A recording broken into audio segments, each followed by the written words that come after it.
Hello children, welcome to another session of distance learning. Every day I'll be giving you a thought.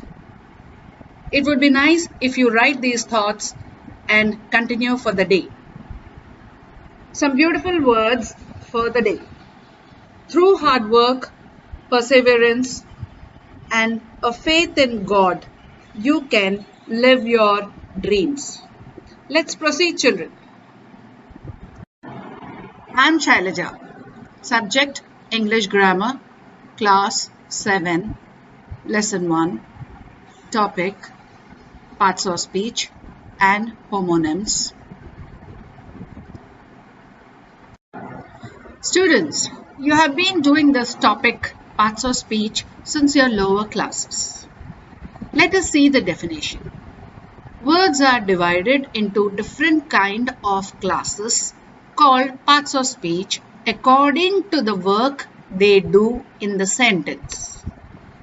There are 8 parts of speech: noun, adjective, pronoun, verb, adverb, preposition, conjunction, and interjection. Nouns. Nouns are also called as naming words.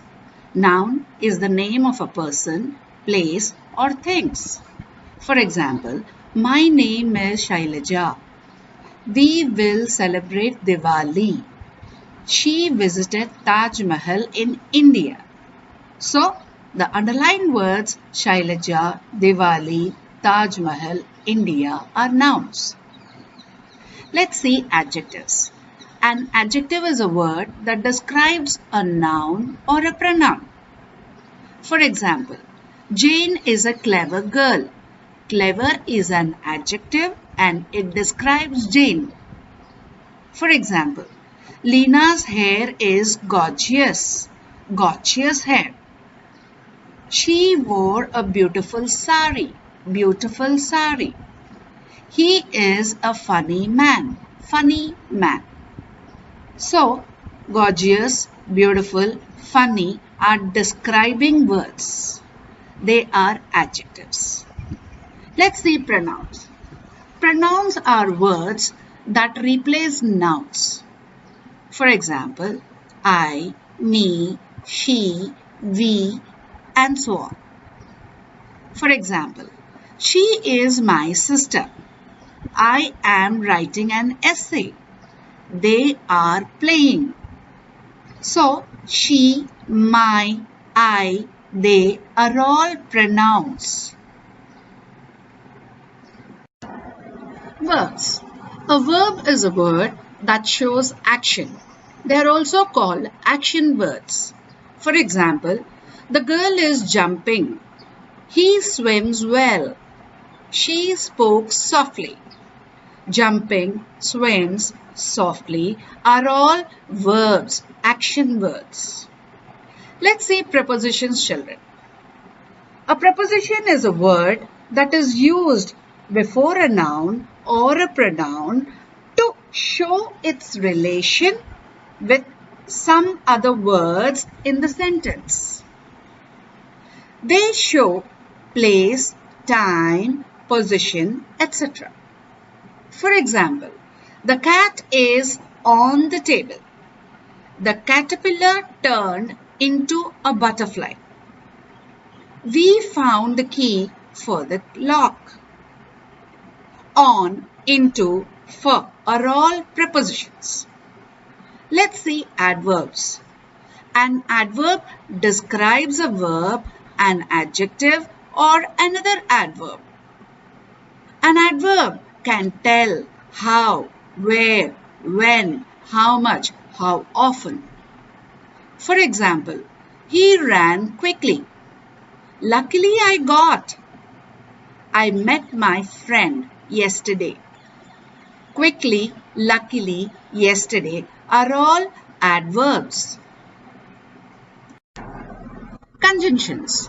A conjunction is a word that joins words or word groups together.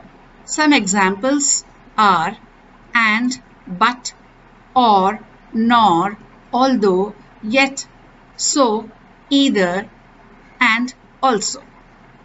For example, I ate pizza and pasta. Call the meeting when you're ready. 2 and 2 make 4. And, when, and are all joining words. They are conjunctions. What is an interjection? An interjection is a word that shows strong emotion such as wow, ouch, hooray. For example, wow, it's a beautiful car. Ouch, it hurts. Superb, it is awesome. These are 8 parts of speech. Now let's see homonyms. What are homonyms? Words that have the same sound and even spelling but have a totally different meanings. These are homonyms. So, homonyms are words that sound the same and are spelled the same but have different meanings. For example, now I gave you an exercise here: address, bat, ring, stock, watch, fly. Here are few homonyms. Please give a reading to them and revise them. Let's revise the topic, children. Write the parts of speech of the underlined words. I bought a beautiful bag at the mall. What did he ask you to do? I left my shoes under the sofa. If we finish our work quickly, we can go to the beach. On Saturday, I painted my house. I want to go to a university in Australia. I'm sure I met your friend before. Wow, what a beautiful car. I knocked on the door, but nobody answered. After dinner, let us go out for a walk. Complete all the exercises in the textbook and give a nice revision, children. Until next session, happy learning. Thank you. Let's revise the topic, children. Write the parts of speech of the underlined words. I bought a beautiful bag at the mall. What did he ask you to do? I left my shoes under the sofa. If we finish our work quickly, we can go to the beach. On Saturdays, I work for a full day. I want to go to a university in Australia. I'm sure I met your friend before. Wow, what a beautiful car. I knocked on the door, but nobody answered. After dinner, let's go for a walk. Students, now complete the exercises given in the textbook and do a nice revision. Until next session, happy learning.